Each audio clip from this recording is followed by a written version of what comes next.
Mais gros, genre, dans Battle for Azeroth, t'as fait des donjons, t'as combattu des maîtres du mal, des maîtres du vide, des seigneurs du vide, quoi. Et là, t'as une chèvre de Shadowlands qui te met des patates, t'es en difficulté. Mais qu'est-ce que ça veut dire? Qu'est-ce que ça veut dire? Vraiment. À l'époque, je le redis, quand tu passes de classique à Burning Crusade, tu te dis, bah en fait, les mobs qui sont dans Burning Crusade, ils sont plus forts. Les boss de raid, de donjon, ils sont plus forts que classique. Mais dans l'histoire, ils sont plus forts et dans ci, ils sont plus forts.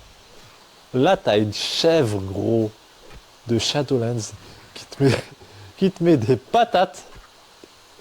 Gros, le combat il est trop difficile alors qu'avant dans Battle for Azeroth, mon gars, tu combats des seigneurs du vide. Mais ouais, qu'est-ce que ça veut dire? Il est où le respect à un moment? Il n'y a pas de respect.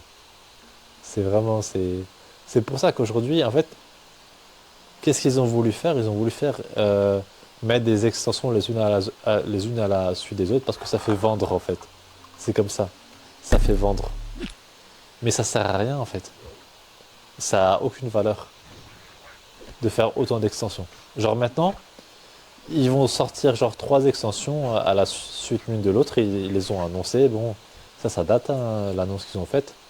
Mais genre les gens ils ont vu ça et franchement l'engouement il était pas ouf parce que les gens ils s'en foutent de base. Quand le jeu il est déjà mort, parce que WoW est mort en fait, y a pas de doute. Qu'il y a des joueurs ou qu'il n'y a pas de joueurs, WoW il est mort.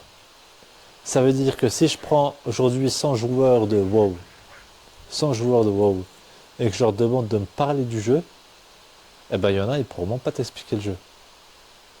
Ils pourront même pas t'expliquer le lore du jeu, ou les personnages, ou si. Non, non, non. Ils sautent tout. Mais ça veut dire qu'en fait, ton jeu, il a aucune vie, il a aucune âme. C'est, je vous promets que ça, c'est trop important pour un jeu. C'est trop important pour un jeu d'avoir une âme. Genre bah, pour Final Fantasy XIV, pour Monster Hunter, pour tous ces jeux-là, c'est des jeux qui ont une âme en fait.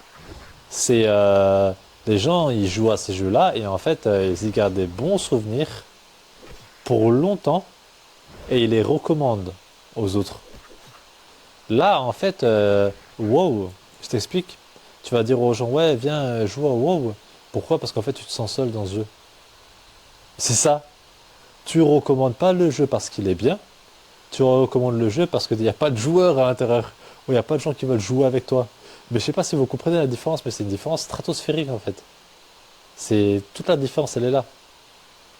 C'est, ça dépend en fait de ton intention derrière ce que tu fais.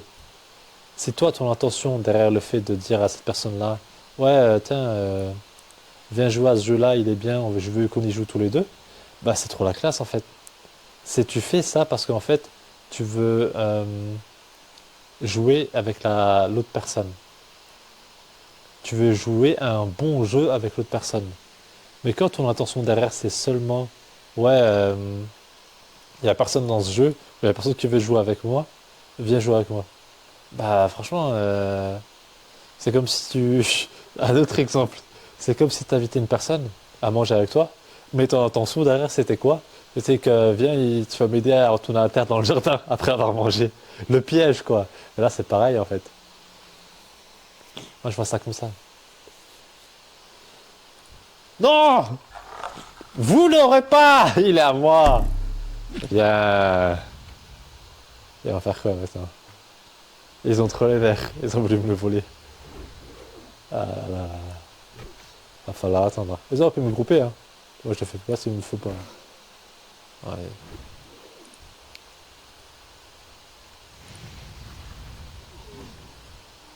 Ah, dommage.